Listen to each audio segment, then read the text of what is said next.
महाराष्ट्र में गोदावरी नदी के किनारे कोपरगांव नाम का एक छोटा सा गांव पड़ता है।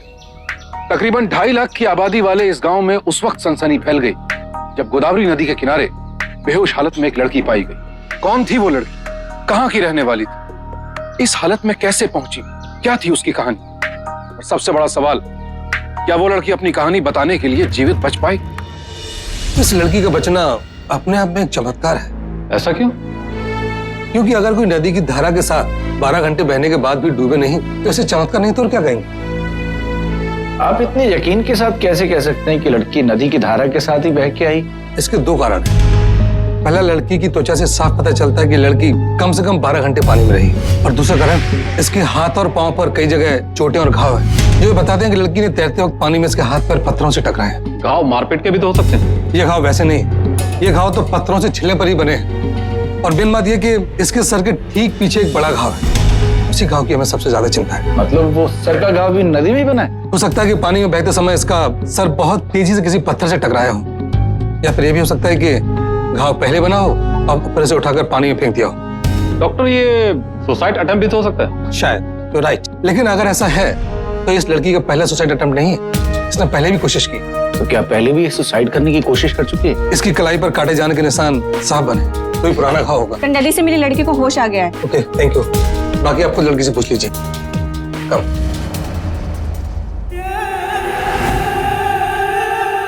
जी, मैं हूं डॉक्टर पारेख, ये इंस्पेक्टर पाटिल और ये हेड कांस्टेबल आपटे।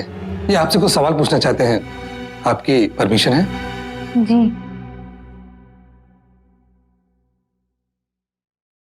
तुम्हारा नाम क्या है? तुम्हारा नाम? मुझे पता नहीं। तुम्हें पता है तुम इस वक्त कहाँ हो?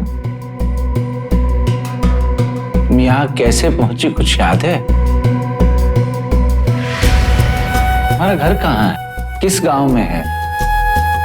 मुझे याद नहीं। तुम्हारे माता पिता का नाम क्या है? तुम्हारे पिताजी क्या करते हैं? आपकी उम्र क्या है? आपके शरीर पे ये घाव कैसे बने, कुछ याद रखो। मुझे कुछ याद नहीं आ रहा। मुझे क्यों कुछ याद नहीं आ रहा? मुझे क्यों कुछ याद नहीं आ रहा? मैं कहाँ हूँ? मैं, मुझे बताइए, मैं कौन हूँ? आप लोग बाहर आइए। आप लोग बाहर आइए। मुझे प्लीज। मैं कौन हूँ? मुझे बताइए। गोदावरी नदी के किनारे बेहोश हालत में जो लड़की पाई गई थी वो अपनी याददाश्त खो चुकी थी। ऐसे में पुलिस के लिए उसका पता ठिकाना जान पाना बेहद मुश्किल हो गया था। पुलिस ये तक तय नहीं कर पा रही थी कि इस मामले में कोई अपराध हुआ है या नहीं। कोपरगांव सिविल हॉस्पिटल के डॉक्टर्स ने पुलिस को बताया कि वो लड़की रेट्रोग्रेड मेमोरी लॉस से पीड़ित थी, जिसमें इंसान अपने अतीत की बातें भूल जाता है। इस लड़की को जो बीमारी है उसे मेडिकल साइंस में रेट्रोग्रेड मेमोरी लॉस कहते हैं। इसमें इंसान अपना भूतकाल यानी अपना पास्ट भूल जाता है। अब कुछ केसेस में तो सिर्फ थोड़ी बहुत याददाश्त जाती है, जैसे कुछ नाम, दोस्तों के नाम या रिश्तेदारों के नाम। पर सीरियस केसेस में इंसान अपनी जिंदगी का अधिकांश हिस्सा, यहाँ तक कि कभी कभी पूरा जीवन भर तक कुछ याद नहीं कर पाता। अच्छा, ये लड़की कितना कुछ भूल चुकी है? ये अपने जीवन का अधिकांश हिस्सा भूल चुकी है, पर अभी ये पूरी तरह से लाइलाज नहीं है। अक्सर ऐसा देखा जाता है कि ऐसे केसेस में व्यक्ति की याददाश्त समय के साथ साथ वापस आने लगती है और उसकी आंखों के सामने उसके जीवन से जुड़ी कुछ घटनाओं की प्रतिबिंब, कुछ छवियां आती हैं। शुरू में तो वो इन छवियों को सही तरह से परिभाषित नहीं कर पाता, पर वक्त के साथ साथ उसे सब घटनाएं, सारे नाम, पते सब याद आने लगते। इसमें टाइम कितना लगेगा? अब कितना समय लगेगा, इसमें ऐसा है कि ये कुछ दिन में भी ठीक हो सकता है और नहीं तो पूरा जीवन बीत जाता है और घड़ी की सुई टस से मिस नहीं होती है। इसमें हम अपनी ओर से क्या मदद कर सकते हैं? आप ज्यादा मदद तो नहीं कर सकते, पर जो बेसिक चीजें हैं जैसे अखबार, संगीत, किताबें, लोगों से मिलना जुलना, इन्हें घुमाना, ये सब इस रोग को ठीक करने में मदद कर सकते हैं। क्या लगता है आपको, लड़की सच बोल रही? सच में इसकी याददाश्त ऑफ हो गई? डॉक्टर को तो यही लग रहा है सर। मुझे भी लग रहा है कि लड़की सच बोल रही है सर। केस क्या बनाए? Attempt to murder, attempt to suicide, क्या? सर अभी गुमशुदगी का केस फाइल कर लेते हैं ना। लेकिन एफआईआर पर सिग्नेचर कौन करेगा? इसे तो अपना नाम तक याद नहीं। गोठा लगा देगी सर, बाकी आगे देख लेते हैं। देख ले आपने, फॉलोअप तो तुझे करना होगा। जी सर।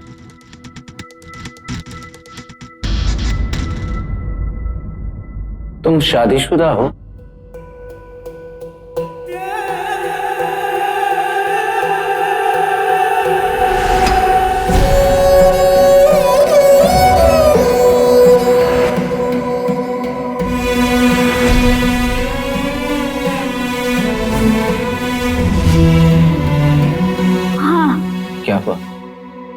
दिमाग में कोई तस्वीर उभरी? वो मुझे गले लगा रहे हैं। जो प्यार, वो अपनापन महसूस हुआ, वो एक पति से ही मिल सकता है ना।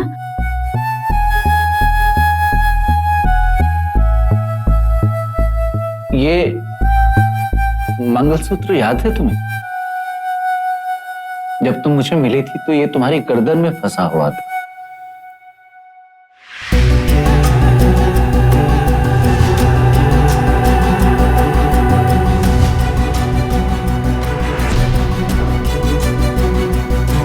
कुछ आधा अधूरा सा याद आ रहा है। कोई बात नहीं, कोई बात नहीं, दे दो। दिमाग पे ज्यादा जोर देने से कोई फायदा नहीं। जिन कपड़ों में तुम मुझे मिली थी, उन कपड़ों पे नवीन टेलर्स के नाम का लेबल था। नवीन टेलर्स, इस नाम से तुम्हें कुछ याद आया? कोई गांव, शहर जो इस नाम से जुड़ा हुआ हो?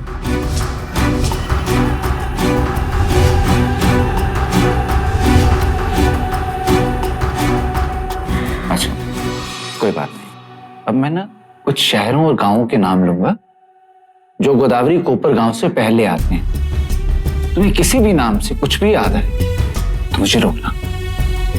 कोल्पेवाड़ी, माहीगांव, बहादुरपुर, बैजापुर, श्रीनगर, संगमनेर।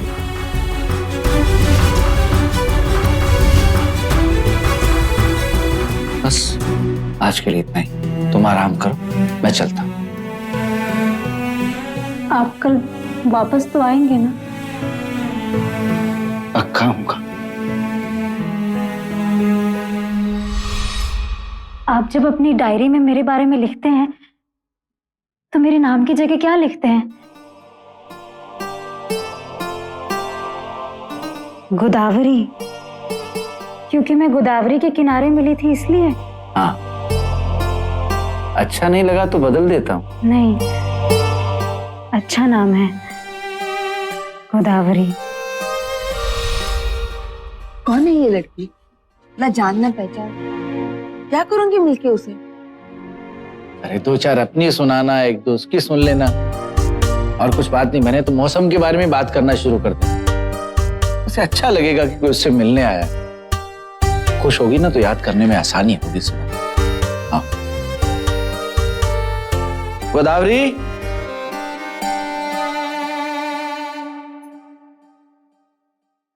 सुधा, ये मेरी नई दोस्त गोदावरी। ये मेरी पत्नी है सुधा। नमस्ते। ये कुछ किताबें लाया हूं, इनको पढ़ना। और ये हलवा सुधा ने अपने हाथों से बनाया। पहले भी खाया होगा तुमने? जी।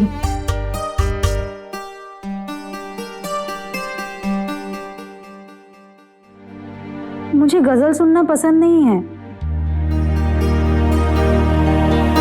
पुराने हिंदी नगमे पसंद हैं? इसमें एफएम है, उस पे सुनो। लगाओ, कान पे लगाओ।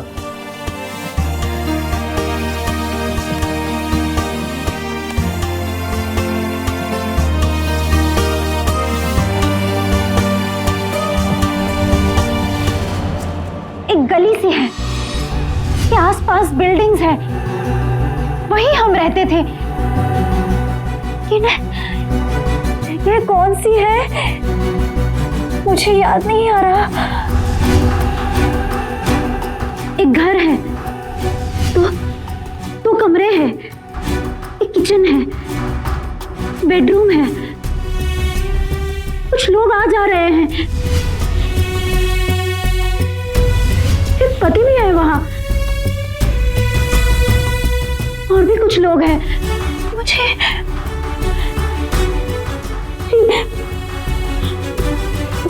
याद नहीं आ रहा।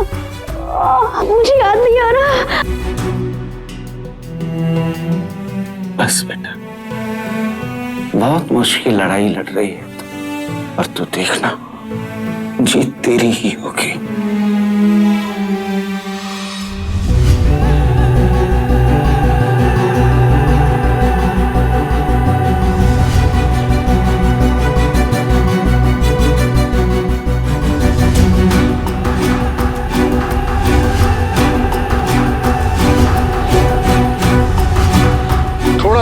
करके उस लड़की की याददाश्त वापस लौटने लगी थी और दामोदर आप्टे उसकी बताई सब बातें अपनी डायरी में नोट करते रहते थे। उनका अब यही प्रयास था कि किसी भी तरह याददाश्त की इन टूटी फूटी कड़ियों को जोड़कर उस लड़की की पहचान का कोई निश्चित प्रमाण जुटा सके। नहीं, ये नहीं हो सकता। मेरा बच्चा कहाँ है?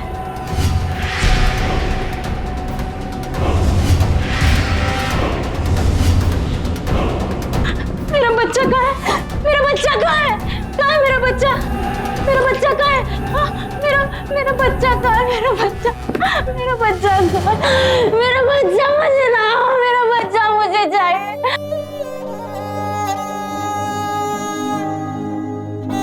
बच्चा,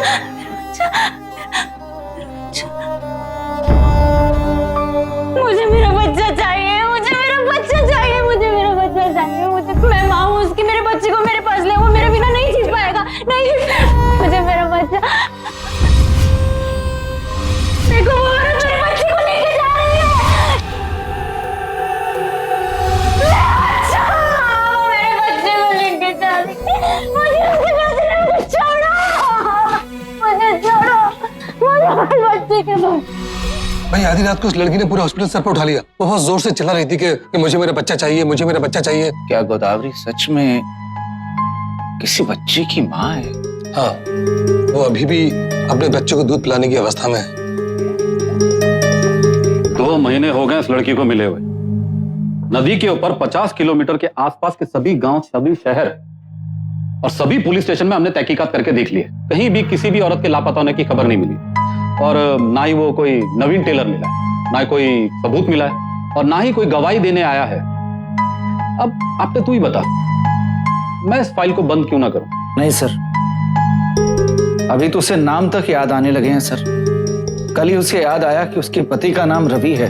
इसको अपना नाम तक तो याद नहीं, हाँ अपने पति का नाम जरूर याद है।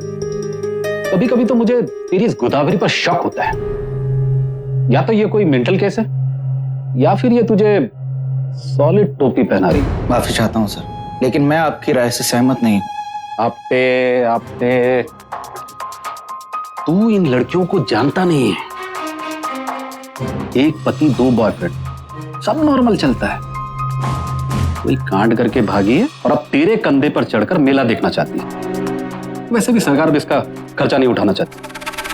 जहां एक और हॉस्पिटल के डॉक्टर्स और नर्सेज उसे काबू में रखने में असमर्थ साबित हो रहे थे, वहीं दूसरी ओर पुलिस कोई ठोस सबूत न मिलने की वजह से केस की फाइल बंद करने जा रही थी। ऐसे हालात में हेड कांस्टेबल आप्टे के अलावा उस लड़की का कोई और सहारा नहीं बचा। हेड कांस्टेबल आप्टे का भी उसके साथ एक भावनात्मक लगाव हो गया था और जब हॉस्पिटल ने उस लड़की को दरकिनार करना चाहा तो आप्टे उसे अपने घर ले आए। सुधा, सुधा आई। इसे आज से अपना ही घर समझना बेटा, और सुधा को अपनी आई और मुझे अपना बाबा।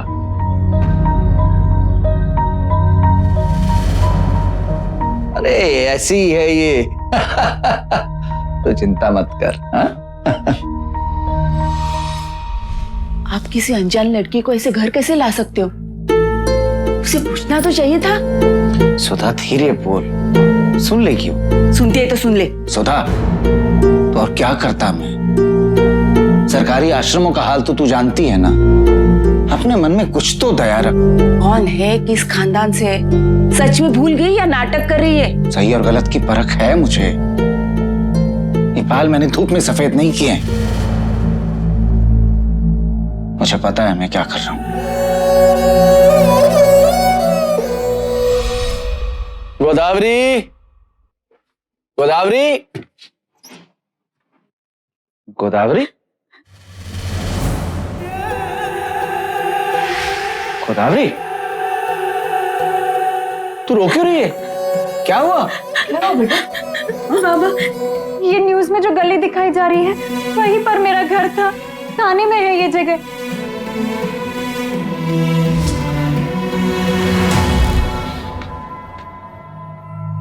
तेरी सटक गई आपटे। 15 दिन की छुट्टी चाहिए, वो भी थाना जाने के लिए। अरे कहाँ गोदावरी, कहाँ थाना? सीता को ढूंढना है तो लंका जाओ। कश्मीर में सीता थोड़ी ना मिलेगी। सर, इस हफ्ते में पुलिस फोर्स में अपने 30 साल पूरे कर रहा हूं सर। इन 30 सालों में बहुत कुछ देखा है सर मैंने। हजारों फाइलें मेरी आंखों के नीचे से गुजरी हैं सर। कई केस सुलझाए हैं सर मैंने, कुछ गलतियां भी की हैं सर, लेकिन इस लड़की को लेके सर मेरे मन में कोई शंका नहीं। कोई शंका नहीं? नहीं सर। और जीत अवकाश बनती थी, जले ले। Thank you sir. Head constable Apte ने उस लड़की को उसके घर तक पहुंचाने का बीड़ा तो उठा लिया था, लेकिन यह काम आसान नहीं था। पुलिस इस केस की फाइल को बंद कर चुकी थी और अब कानूनन आप्टे की कोई जिम्मेदारी नहीं थी कि वो उसे उसके घर तक पहुंचाते। हेड कांस्टेबल आप्टे अब इस मासूम के लिए जो भी कर रहे थे वो सिर्फ और सिर्फ अपनी व्यक्तिगत जिम्मेदारी के एहसास की वजह से।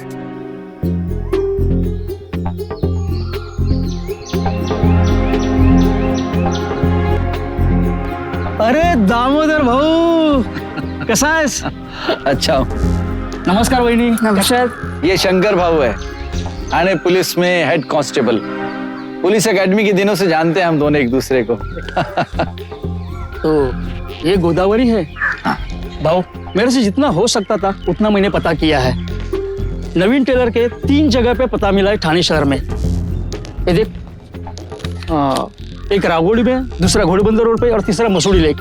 अगर मुझे और कुछ पता मिलेगा तो मुझे जरूर फोन करके बताऊंगा। धन्यवाद शंकर भाऊ। अरे कसला धन्यवाद। चल पहिली येतो।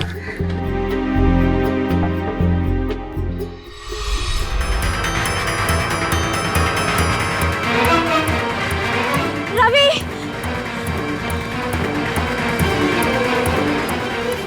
सॉरी सॉरी सॉरी भाई साहब, ये आपको कुछ और समझ बैठी। सॉरी। क्या आपकी दुकान का लेबल है? हाँ, ये तो मेरी ही दुकान का लेबल है। आप पहचानते हैं इनको? हाँ, इन्हें तो मैं जानता हूँ। आप वो आरती मैडम के साथ आती थी ना? आरती? आरती नाम की दोस्त है कोई मैडम? नहीं। देखिए, आरती का एड्रेस होगा आपके पास? देखना पड़ेगा, शायद हो। देखिए, हम लोग काफी दूर से आए हैं और ये मुसीबत की हमारी लड़की है। आरती अगर आपके पास आए तो आप प्लीज उनका एड्रेस नोट कर लेना। आप मेरा नंबर नोट कर लीजिए, मुझे फोन करके बताइए। कहाँ सर, सारे रिकॉर्ड देखने पड़ेंगे। कहाँ इतना टाइम है?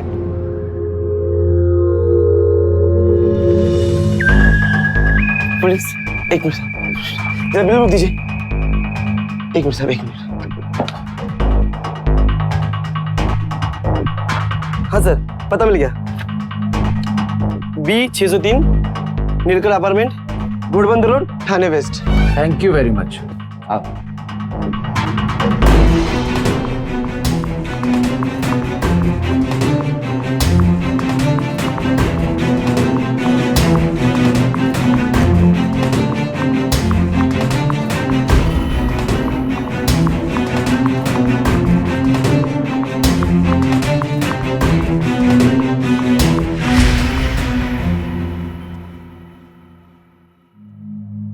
मैं और रवि इसी फ्लैट में रहते थे।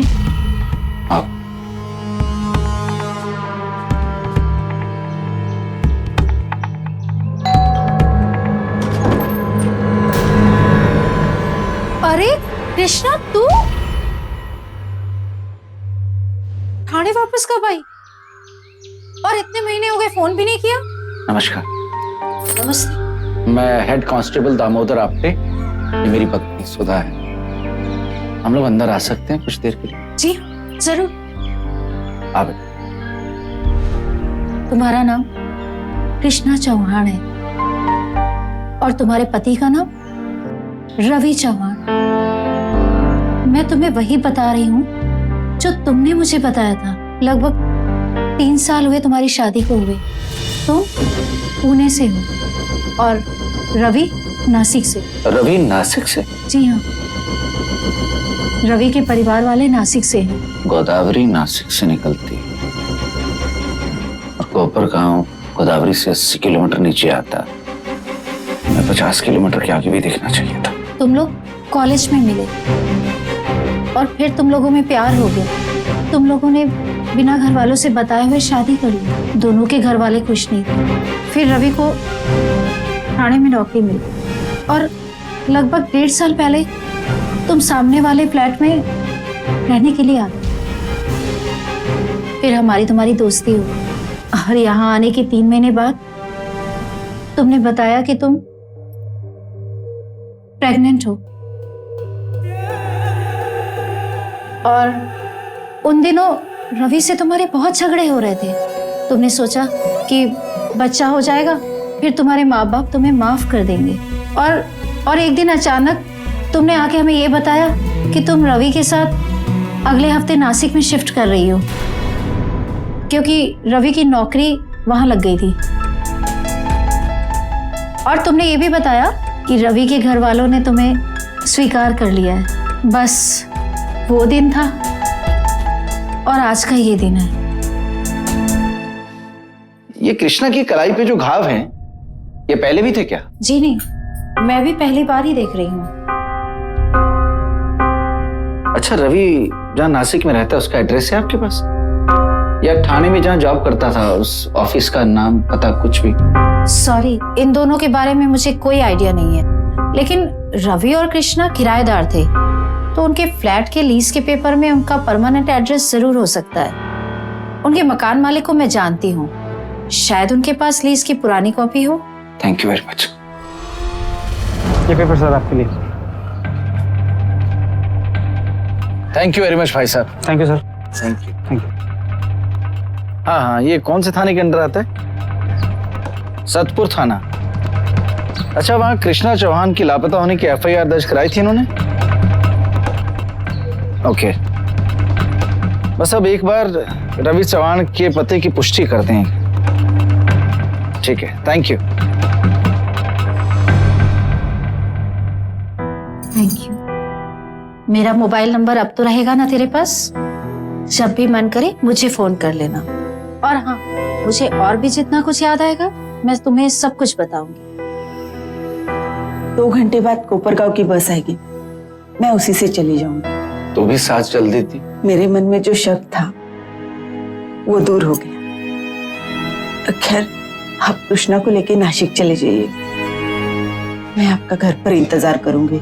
और तू अकेली कैसे जाएगी? आप टेंशन मत लीजिए, मैं इन्हें बस में बैठा दूंगी।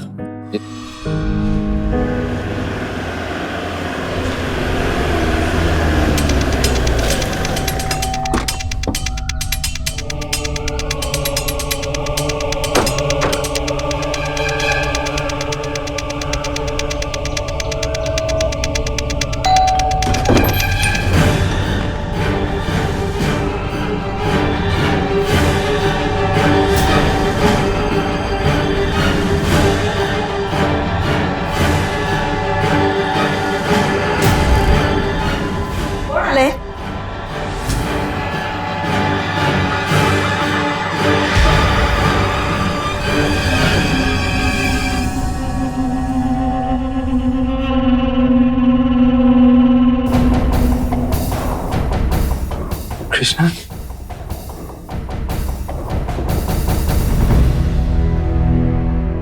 कृष्णा।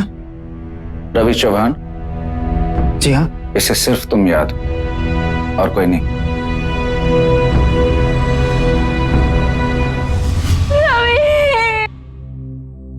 कृष्णा,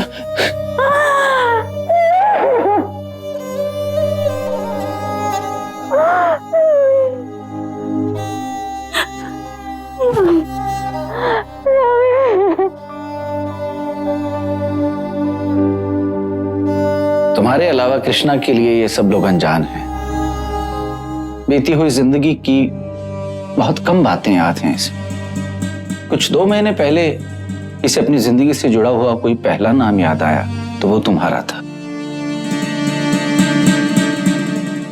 जी, ये मेरी माँ है, ये पिताजी, मेरे चाचा चाची। बाकी मैं चाहता हूं कि कृष्णा खुद बताए कि यहां तक कैसे पहुंचे। उसके बाद मेरे कुछ सवाल होंगे। पुलिस केस की फॉर्मेलिटीज हैं जो आपको पूरी करनी है। जैसा आप ठीक समझे। मैं और कृष्णा अप्रैल 2008 में नासिक आए थे। मेरी यहाँ अच्छी नौकरी भी लग गई थी, परिवार साथ में था, तो मुझे लगा कि कृष्णा की भी अच्छी देखभाल हो जाएगी। लेकिन कृष्णा को हमेशा से डिप्रेशन की बीमारी रही है। प्रेगनेंसी के 5वें महीने में तो पूरी तरह से डिप्रेशन में चली गई थी। एक दिन जब हम बाजार से घर लौटे तो देखा कृष्णा ने अपनी कलाई काट रखी थी। कृष्णा! हमने तुरंत उसे हॉस्पिटल में भर्ती करवाया। भगवान का आशीर्वाद था कि सही सलामत बच गए कृष्णा। वो हमारे लिए बहुत बड़ा झटका था सर, जब कृष्णा का बच्चा मरा हुआ पैदा हुआ। बच्चा खो देने के बाद कृष्णा बिल्कुल टूट चुकी थी। उसने खाना पीना छोड़ दिया, यहाँ तक कि हमसे बात तक करनी छोड़ दी थी इसने। डिलीवरी के 1 महीने के बाद कृष्णा को लेकर हम पिकनिक के लिए गोदावरी की तरफ गए। सोचा शायद इसका मूड कुछ बदल जाए। मुझे आज भी याद है सर, हम सब आसपास ही बैठे थे। मैंने माँ से पूछा कृष्णा कहाँ है। माँ बोली कृष्णा कार में से चाय की थर्मोस लाने गई है। मैंने कहा माँ चाबी तो मेरे पास है। तो माँ ने कहा कि देख कृष्णा यहीं कहीं आसपास होगी, बुला ले उसे। तो मैंने बहुत ढूंढा लेकिन वो आसपास कहीं नहीं थी। ढूंढते ढूंढते थोड़ी दूर और चले तो देखा कि कृष्णा एक ब्रिज के पास अकेली खड़ी है। मैं देखते ही बहुत घबरा गया था। मुझे पता चल गया था कि ये कुछ करने वाली है। उसे पुकारता, जाके रोकता। कृष्णा तब तक बहती नदी में कूद चुकी थी। हमने पुलिस में कंप्लेंट भी की। कृष्णा के माता पिता को भी खबर की। वो नासिक पहुंच गए। पुलिस ने अगले 2 दिन तक नदी में कई गोतामार लगाए और कृष्णा का कोई पता नहीं लगा। और 2 महीने बाद पुलिस ने केस बंद कर दिया। और हमने यही सोचा कि बच्चे के साथ साथ हम कृष्णा को भी खो बैठे। आज भगवान ने हमारी सुन ली। हमें हमारी बेटी वापस मिल गई। मेरी वजह से आप सबको इतनी तकलीफ हुई, प्लीज माफ कर दीजिए। दामोदर आपटे कृष्णा को उसके परिजनों तक पहुंचाने में सफल रहे। उन्होंने कृष्णा को उसकी खोई हुई पहचान फिर से लौटा दी। ऐसा लगा एक बेसहारा लड़की को फिर से जीने का सहारा मिल गया है। लेकिन कहीं दामोदर आपटे ने कृष्णा की मदद करने के जज्बे में कोई भूल तो नहीं कर दी थी? या हेड कांस्टेबल आपटे हर गवाह, हर सबूत को ठीक से परख पाए थे? केस से दूरी बनने के बाद जब दामोदर आपटे ने केस का निष्पक्ष विश्लेषण किया तो कुछ नए ही सुराग उनके सामने आने लगे। कृष्णा,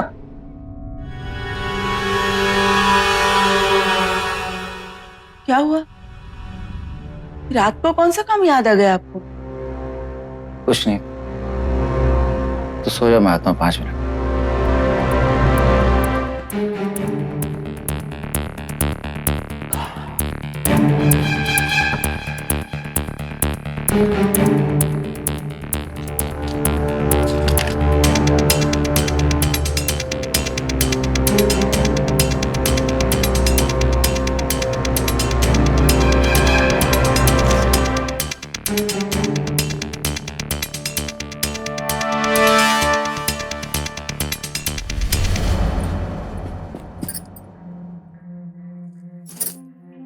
क्या हुआ?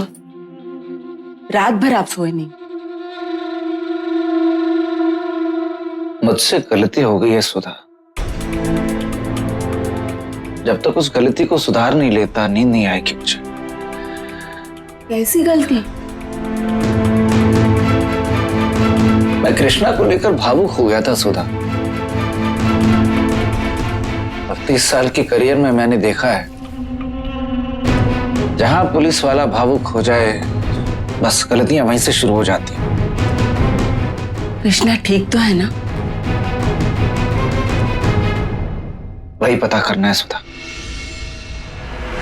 पर ऐसा तो नहीं हो सकता ना कि जितनी भी छवियां, जितने भी प्रतिबिंब कृष्णा के दिमाग में आते थे, उनमें से कुछ प्रतिबिंब सिर्फ उसके दिमाग का वहम हो?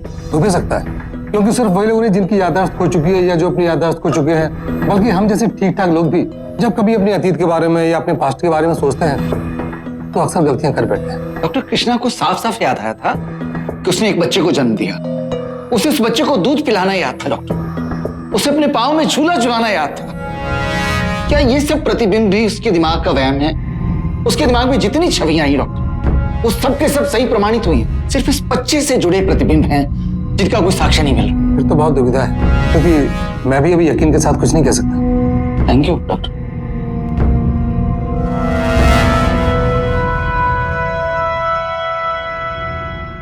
हेलो हेलो कृष्णा, बाबा, तो ठीक है ना बेटा? मैं ठीक हूँ बाबा। पर आपने इतनी सुबह सुबह कैसे फोन किया? घर पर सब ठीक तो है ना? हाँ, यहाँ सब ठीक है बेटा। तू तो ठीक है ना बेटा? मैं बिल्कुल ठीक हूँ बाबा, बल्कि मैं बहुत खुश हूँ यहाँ। बाबा, आपको पता है कल पुणे से मेरे आई बाबा आने वाले हैं मुझसे मिलने के लिए। सच बाबा, मैं यहाँ पर बहुत खुश हूँ। बस ऐसी बात करने की इच्छा हुई तो मैंने फोन कर लिया बेटा। तो अपना ध्यान रखना, मैं बाद में फोन करता हूँ। ठीक है बाबा, रखती हूँ। किसका फोन था कृष्णा? बाबा का, ऐसे ही हालचाल पूछने के लिए फोन किया था। ऐसे केसेस में जहां कहानी की एक भी कड़ी दूसरी कड़ियों से ना जुड़ रही हो, वहां कोई एक नई कड़ी भी पूरे केस की दिशा बदलने के लिए काफी होती। हेड कांस्टेबल आपटे के हाथ भी अब कुछ ऐसी कड़ियां लगी थी जिनसे इस केस की काया पलट होने वाली थी, और इस केस का भयानक सच अब ज्यादा देर नहीं छुपने वाला था। अब तो हद कर दिया आपने। तुमने 15 दिन की छुट्टी से आए हो और अभी तुम्हें 10 दिन की छुट्टी और चाहिए। ये पुलिस स्टेशन है, धर्मशाला? सर, आप अगर मुझे छुट्टी नहीं देंगे, मुझे इस्तीफा देना पड़ेगा सर। ठीक है, दे दो इस्तीफा, लेकिन छुट्टी तो फिर भी तुम्हें नहीं मिलेगी। और हाँ, अगर तुमने इस्तीफा दे भी दिया तो मैं तुम्हारी पेंशन रुकवा दूंगा। आप जैसा ठीक समझें सर।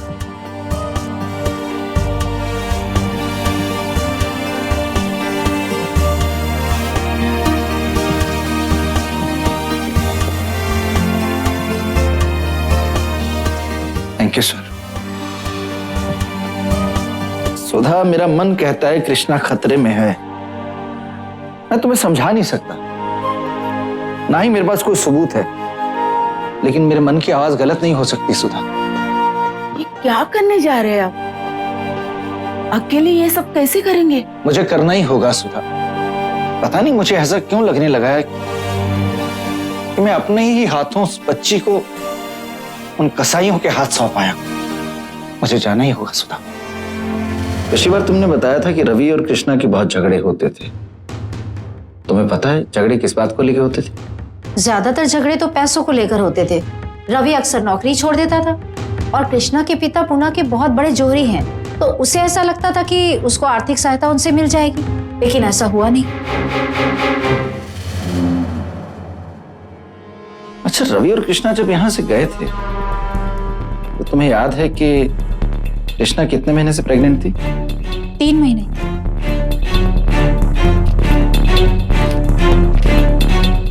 अप्रैल 2008 चल रहा था। जी हाँ। फरवरी 2009 को वो हमें मिली। अप्रैल 2008 को अगर वो 3 महीने की प्रेग्नेंट थी तो उसकी डिलीवरी अक्टूबर 2009 या उससे पहले हुई हो। डिलीवरी के 1 महीने के बाद कृष्णा को लेकर हम पिकनिक के लिए गोदावरी की तरफ गए। चलो, इस परिवार का पहला झूठ तो सामने आया।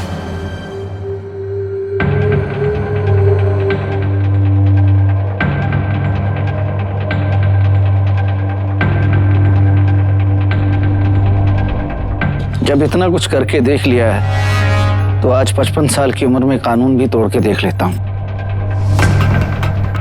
मैं सतपुर थाने से हेड कांस्टेबल दामोदर आपटे। हाँ जी, बोलिए सर। पिछले साल अगस्त से अक्टूबर के बीच में कृष्णा चौहान नाम की लड़की आपके हॉस्पिटल में डिलीवरी के लिए आई थी। थोड़ा वेट कीजिए, मैं देखता हूँ। दामोदर आपटे ने 3 दिनों तक नासिक शहर के हर हॉस्पिटल, नर्सिंग होम और मैटरनिटी होम से कृष्णा और उसके बच्चे में जानकारी प्राप्त करने की कोशिश की, लेकिन नाकाम रहे। इससे उन्होंने यही नतीजा निकाला कि हो ना हो कृष्णा की डिलीवरी घर पर किसी दाई के हाथों ही हुई होगी। दामोदर आपटे नासिक शहर के म्युनिसिपल कॉर्पोरेशन ऑफिस भी गए, जहां उन्हें यह पता चला कि सन 2008 में अगस्त से अक्टूबर के बीच रवि चौहान या उनके परिवार का कोई भी सदस्य किसी शिशु के जन्म या मृत्यु का रजिस्ट्रेशन कराने नहीं आया था। लेकिन उनकी इस जांच ने जवाब कम और सवाल ज्यादा खड़े कर दिए। अगर कृष्णा के बच्चे के ना पैदा होने का और ना ही मृत्यु का कोई सबूत था, तो फिर आखिर रवि चौहान और उसके परिवार वालों ने उस बच्चे के साथ किया क्या? यह सवाल बेहद डरा देने वाला था, जिसने दामोदर आपटे के होश उड़ा दिए। समय तेजी से बीतता जा रहा था और अब तक उनके हाथ एक भी ठोस सबूत नहीं लगा था। उन्हें कृष्णा की चिंता खाई जा रही थी। आखिरकार उन्होंने फैसला किया कि उन्हें अब तक जो कुछ भी पता चला है वो उन्हें कृष्णा को साफ साफ बता देना चाहिए। मेरे साथ चल कृष्णा, चल। बाबा क्या कह रहे हो? मेरी कुछ समझ में नहीं आ रहा है। बेटा, मैं सच कह रहा हूँ, तेरा ये परिवार झूठ बोल रहा है तुझसे। बेटा देखिए, आप मेरे से बुजुर्ग हैं और मैं आपकी बहुत इज्जत करता हूँ, लेकिन आप यहाँ उसको लेकर आए इसके लिए बहुत बहुत शुक्रिया, लेकिन इस वक्त आप मेरे घर से निकल जाइए। कृष्णा को लेने आया हूँ मैं और लेके जाऊंगा ऐसे यहाँ से। चल बेटा। मेरे बेटे को तेरा चाहते हो, उसे जिंदगी में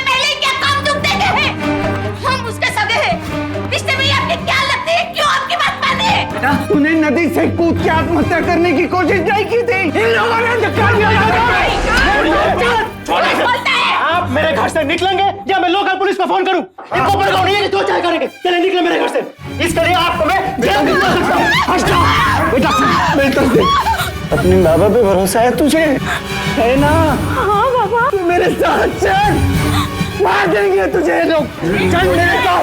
पुलिस को फोन कीजिए। सुनिए बाबा, मेरी बात सुनिए। आप ही ने तो कहा था, जो पहला नाम मुझे याद आया था वो मेरे पति का नाम था। हाँ, फिर मैं कैसे मान लूं? बाबा मेरी कुछ तू तो बीमार है बेटा, इलाज की जरूरत है तुझे। मेरे साथ चल, ये लोग मार देंगे तुझे। मेरे साथ चल कृष्णा।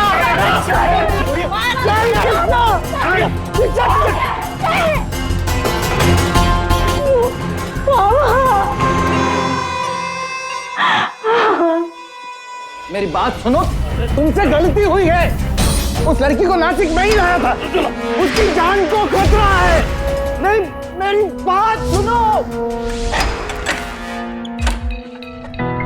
क्या आपटे जी, यहाँ आप क्या कर रहे हैं? सर आप प्लीज मेरी बात मानिए। कृष्णा की जान को खतरा है सर। मेरे पूछे सवाल उसके दिमाग में घर कर गए होंगे सर। इस हालत में उसके घर वालों से जिंदा नहीं छोड़ेंगे सर। हाँ सर, मुझे भी यकीन है इनकी बातों पर। ठीक है, चलो जीप निकालो, आइए।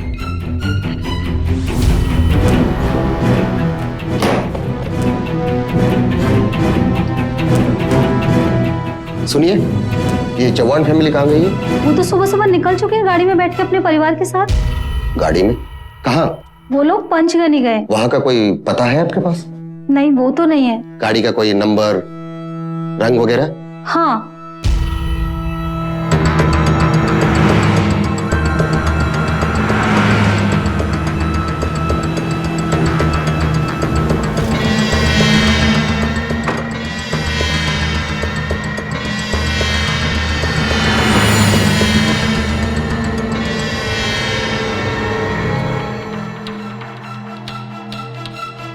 मुझे कैसा ठीक लग रहा है?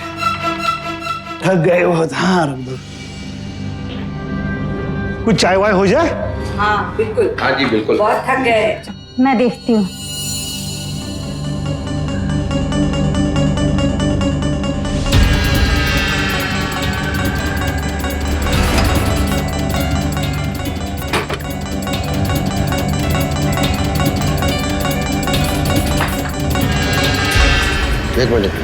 एक मिनट, ये चौहान फार्म हाउस को डाल। नासिक का फैमिली है, रवि चौहान उसका नाम है।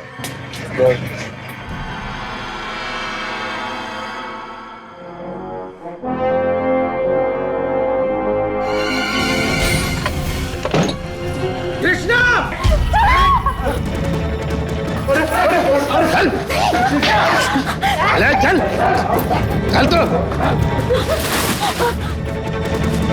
कृष्णा ठीक है ना?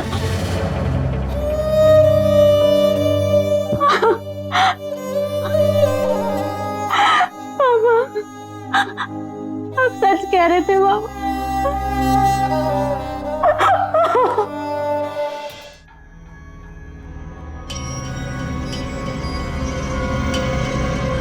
मैं सच में कृष्णा से प्यार करता था, लेकिन शादी के वक्त मैंने सोचा कि अगर मैं कृष्णा से शादी कर लूं तो उसके बाद उसका परिवार मुझे अपना बिजनेस शुरू करने में मदद करेगा। लेकिन उन लोगों ने तो उसे बिल्कुल बेदखल ही कर दिया। मैंने यहाँ वहाँ नौकरी करने की बहुत कोशिश की, लेकिन कहीं जमा नहीं। कुछ दिनों बाद कृष्णा प्रेग्नेंट हो गई। धीरे धीरे रोज रोज झगड़े होते थे और अक्सर हम पैसे लेके झगड़ते थे। मैं जब नासिक आया तो कृष्णा और मैं शहर से बहुत दूर किराए के एक फ्लैट में रहने लगे। मेरे घर वालों ने मुझे एहसास दिलाया कि मैंने कृष्णा से शादी करके बहुत बड़ी गलती की है, कि हमें दहेज में एक फूटी कौड़ी भी नहीं मिली और मिलेगी भी नहीं। अब कृष्णा को पता चल गया था कि मैं उससे प्यार नहीं करता। रोज झगड़े होते थे, वो मुझ पर चिल्लाती थी, धमकाती थी मुझे रोज रोज कि देखो मैं तुम्हें तलाक नहीं दूंगी, तुम्हारी जिंदगी बर्बाद कर दूंगी। रोज ये सब चलता था। और फिर कुछ दिनों बाद एक दिन जब मैं ऑफिस से घर लौटा तो देखा कि कृष्णा ने अपनी कलाई काट रखी थी। मैंने उसे हॉस्पिटल में भर्ती करवा दिया, लेकिन मैं कृष्णा से पूरी तरह से तंग आ चुका था। मैंने तभी सोच लिया था कि इस बार तो तू बच गई, लेकिन अगली बार तू बच नहीं पाएगी। तो मैंने तभी घर वालों के साथ मिलकर एक प्लान बनाया कि हम कृष्णा को खत्म कर देंगे। फिर कुछ दिनों बाद हम एक पिकनिक पर गए और फिर मैंने उस मौके का पूरा फायदा उठाया। मैंने कृष्णा की चाय में बेहोश करने वाली दवा मिला दी। सब कुछ प्लान के मुताबिक चल रहा था, लेकिन बस किस्मत ने साथ नहीं दिया। हाँ, उसके बाद दामोदर अपटे जैसा पुलिस वाला कृष्णा को मिल गया। अच्छा ही हुआ कि मेरी याददाश्त चली गई। ऐसे लोगों को कौन याद रखना चाहेगा। बाबा, मुझे इनसे दूर ले चलिए बाबा, दूर ले जाइए मुझे इनसे, दूर ले जाइए मुझे।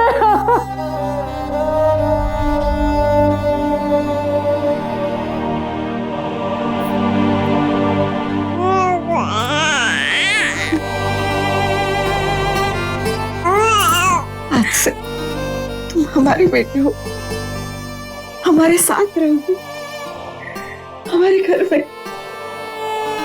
अंत में जब सच्चाई सामने आई तो दहेज की वही दास्तान सुनाई दी जो अब तक हमारे देश में ना जाने कितनी जिंदगियों को तबाह कर चुकी। एनसीआरबी के आंकड़ों के अनुसार हमारे देश में हर 77 मिनटों में दहेज उत्पीड़न के कारण एक महिला की मौत हो जाती है और सालाना तकरीबन 8000 महिलाएं इस कुप्रथा की बलि चढ़ा दी जाती।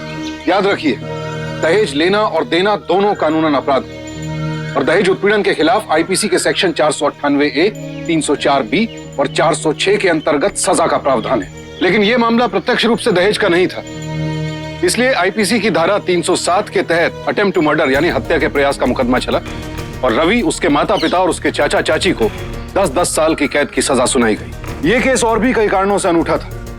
इस केस में असली संघर्ष यह साबित करने का था कि कोई अपराध हुआ भी है या नहीं, और यह केवल 55 वर्षीय हेड कांस्टेबल दामोदर आपटे के दृढ़ निश्चय और फर्ज के प्रति ईमानदारी की वजह से ही हुआ कि सच्चाई सामने आई और एक मासूम को इंसाफ मिला। दामोदर आपटे को सावधान इंडिया का सलाम। अब मुझे सुशांत सिंह को इजाजत दीजिए। कल फिर मुलाकात होगी एक और ऐसी सत्य घटना के साथ। सावधान इंडिया, इंडिया फाइट्स बैक।